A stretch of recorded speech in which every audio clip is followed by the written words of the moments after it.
Can God truly be attained through service alone? And if so, what is the significance of ritual worship? In Sanatan, profound answers exist for every question. Four paths to God realization are described: Raj Yoga, Bhakti Yoga, Jnana Yoga, and Karma Yoga. If a person walks any one of these paths with steadfast devotion, they truly attain God. Then, what can be said of those who walk more than one path together? In the Bhagavad Purana, a story is narrated in this very context. The story of King Rantidev. Let us learn what King Rantidev did that pleased the Lord so immensely that not only Rantidev but his entire kingdom attained liberation. King Rantidev, the son of Maharaj Sankriti, ruled the kingdom. His subjects were happy in every way, and peace and prosperity prevailed everywhere. In the king's palace, many cooks were employed who served nectar-like food to guests day and night.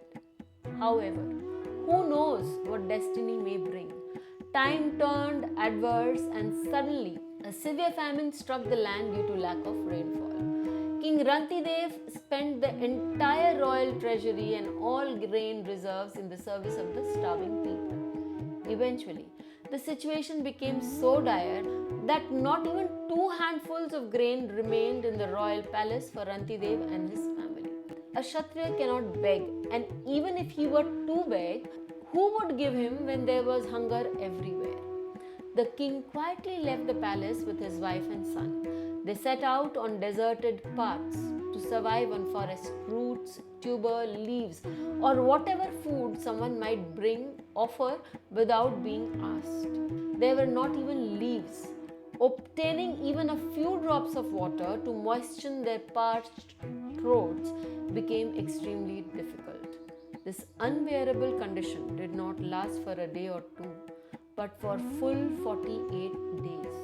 The prince, the queen, and even Rantidev himself lost the strength to move. Now all three, firm believers in the Almighty, awaited their final moment while remembering the Lord. The Lord's divine play is wondrous, simply wondrous. On the 49th day, shortly after sunrise, a familiar person arrived and respectfully offered Rantidev kheer, that is rice pudding, malpuas and water. One can imagine the state of a person for those who have been starving for 48 days and what they would feel upon seeing such delicious food. But Rantidev was no ordinary man. He was not driven by personal desires. Water being so scarce that bathing was out of question.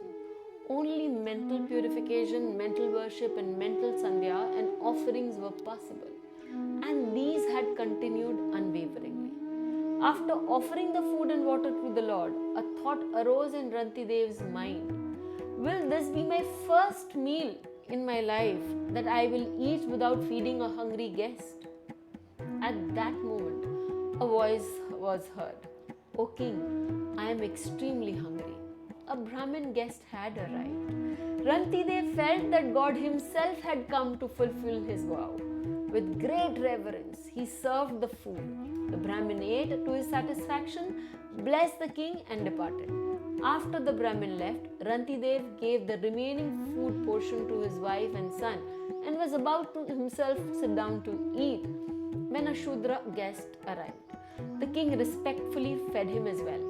As soon as the Shudra left, a Chandal appeared, accompanied by several dogs, and said, I and my dogs are dying of hunger. Whatever food remained, Rantidev offered with great respect to the Chandal and his dogs.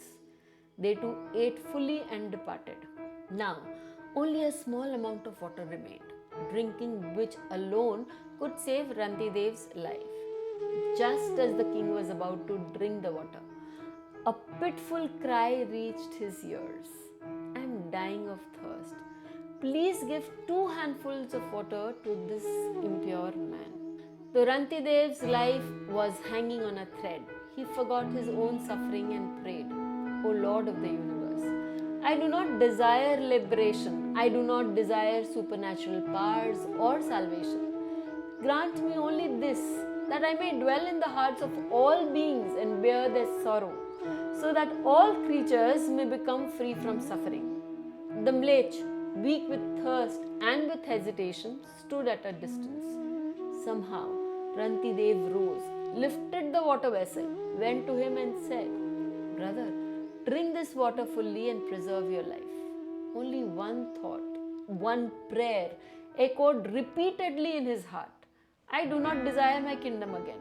I do not wish for the heaven after death, nor do I wish for liberation from death and birth. I desire only that the suffering of the distressed be removed. He offered the remaining water to the Mlech. As the man's thirst was quenched and he too left, Rantidev staggered and collapsed, but gentle hands caught him.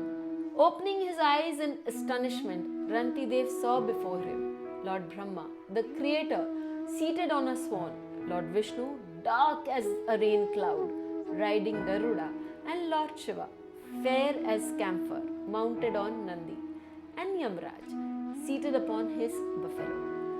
With a gentle smile, Lord Narayan said, "O King, you never failed to recognize your guests. The Brahmin, the Shudra, the hunter surrounded by dogs, and the Mlecha, whom Rantidev had served as manifestations of Narayan, were indeed the all-pervading Lord himself, who now appeared in his true divine forms." For Rantidev, this revelation was no surprise. And it should also not surprise us that it was not just Rantidev or his family, but all his subjects too, who, influenced by such a king, attained liberation.